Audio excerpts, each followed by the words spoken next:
The Lord be with you. A reading from the Holy Gospel according to Mark.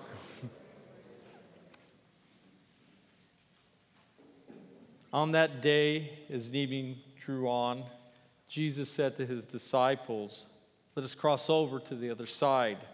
Leaving the crowd, they took Jesus with them in a boat, just as he was, and the other boats were with him. A violent squall came up, and waves were breaking over the boat, so that it was already filling up. Jesus was in the stern, asleep on a cushion. They woke him and said to him, "Teacher, do you not care we are perishing?" He woke up, rebuked the wind, and said to the sea, "Quiet, be still." The wind ceased, and there was a great calm. Then he asked them, "Why are you terrified? Do you not have faith?" They were filled with great awe and said to one another, "Who is this, whom even the wind and the seas obey?" The Gospel of the Lord.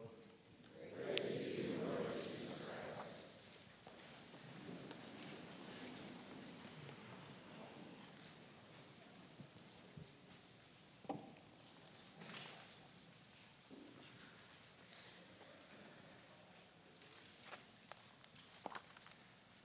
First, to all your fathers here today, happy Father's Day. I trust you know what an honor and privilege it is to be a father, to have a son or to have a daughter. It's a tremendous gift, but with it also comes a great responsibility. I really don't think I'm exaggerating when I say that more than all things that men seek to accomplish in life, being a father, it's your greatest opportunity, but it's also your greatest challenge. When learning to raise a child, it takes a mind, it takes the heart, and it takes a soul. And this was the same spiritual journey that the followers of Jesus took to discipleship. Jesus had been teaching on the Jewish side of the Sea of Galilee, and geographically, crossing over meant that they were going over to the side that was predominantly Gentile territory. For the disciples, it was new, unpredictable, sort of scary, like fatherhood. Last week, we heard that Jesus had personally been coaching the disciples, and now they're being expected to put on Christ and become disciples, not only in desire, but also in application. It's one thing to hear everything explained, but quite another to understand it and integrate it. Fathers, it's like reading the book, What to Expect When You're Expecting. Anybody heard of that book? You read the book and then you think, I know everything about pregnancy and I know everything about fatherhood. And then your firstborn comes, and you're driving home from the hospital about 15 miles an hour. Your wife's telling you to go faster. The people are honking and driving past you, waving their fists at you and other things. Then what happens, you get to the first intersection. It's green, and what do? You slow down and almost stop because you don't want to make sure that some car's not going to run the red light and smash into your car. Well, that was sort of like the trip that the disciples took crossing the Sea of Galilee. They needed more understanding, and they needed more integration in their life. When Jesus said, "Do you not have any faith?" it wasn't so much a rebuke, other than a way of teaching them how to cross over from fear to faith. The gospel reading shows us that the disciples, they weren't supermen. They were ordinary people like you and me. And when the cry they made out for help, I'm going to tell you, it's a cry that we've all made, or to be honest with you, you'll make it in the future. When the storm hits, many of us feel that God has abandoned us.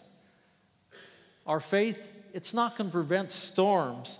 Our faith is going to assure us that God is with us in the midst of the storm.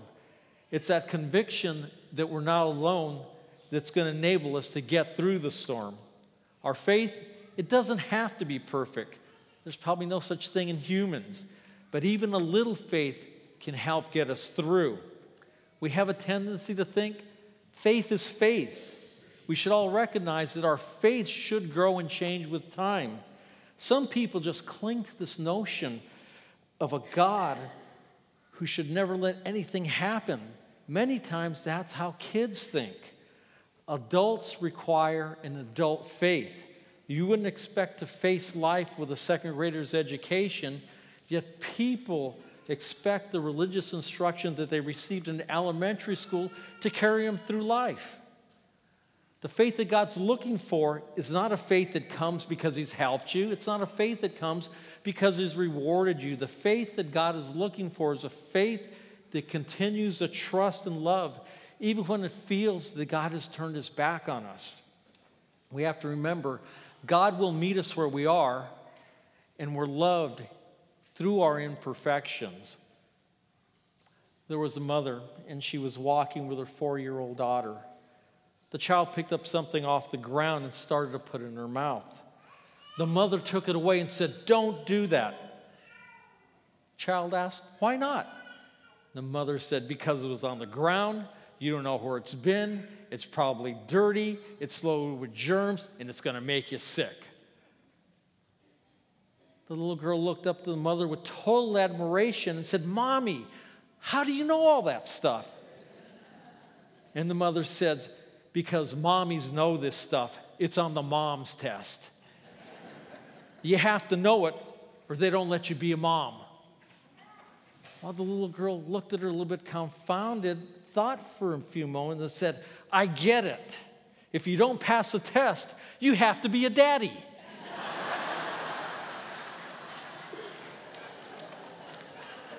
Fathers, it's not easy to be a dad, right? And it's a good thing that we don't have to take a formal test to become parents. Because the first time out, I'm going to tell you, a whole heck of a lot of us would flunk it. And it's a good thing that we don't have to take a test to become a disciple. Because look at the results of today's crossing. The disciples, they didn't do too good. Last week, we heard that the disciples were taught in private. But according to their actions in this week's gospel, their minds had not grasped fully what Jesus was saying. They heard the words, but their hearts, they didn't trust. It's like a child's blind trust. They believe without questioning. They believe without comprehending. And if you continue to have that sort of belief, when something bad happens, not so good. It's okay to question. Because what happens is our viewpoints, sometimes they're wrong or they're incomplete. The transition from adult faith is just not involving opening your mind to truth. It's also opening your heart to love. Whether the knowledge of the mind leads to God or despair depends on the heart. How we feed our minds will help guide us. Feed your mind with what is right and just, and what will happen is your heart will be guided towards trust and faith in God. When we trust in God, we see the face in God in everything He's created. And when we open up our hearts to another, we automatically open up our hearts to God. That is why it is right to do the just and the moral thing. But God cannot be defined with just good feelings, right intentions, and a religious fervor. All these things may remind us of God, but just like the disciples experienced rough times on the seas, their absence doesn't necessarily mean that God has abandoned us. God is greater than our minds. God is greater than our hearts. And we can recognize this inborn connection that God has to our soul when we open our minds and our hearts and let go of our egos, let go of our fears, let go of our comforts and biases. And then we're going to be able to meet God in new ways. My father, he's 83 years old, the finest man I've ever met. And he still worries about me. He tries to care for me. I try to call them. them, my mother and father, every single day. And sometimes my father tells me, "Are you doing okay? Do you need for me to send you $20? He still teaches me about life. And like it or not, men, no matter what your age is, your action speaks volumes about us to our kids. They see everything we do, and they see what we don't do, and they learn from us. We've been given these great gifts. Some are biological, some are adopted, and some were just placed in our lives. Fathers play an irreplaceable role in the lives of children. And without our influence, the lives of children will be seriously affected. Fathers, you are the reflection of Christ to your kids, young and old. Serve them well. Fulfill your responsibilities. Help those you love grow into something great in God's eyes. And then, in this life and the next, you will truly be blessed.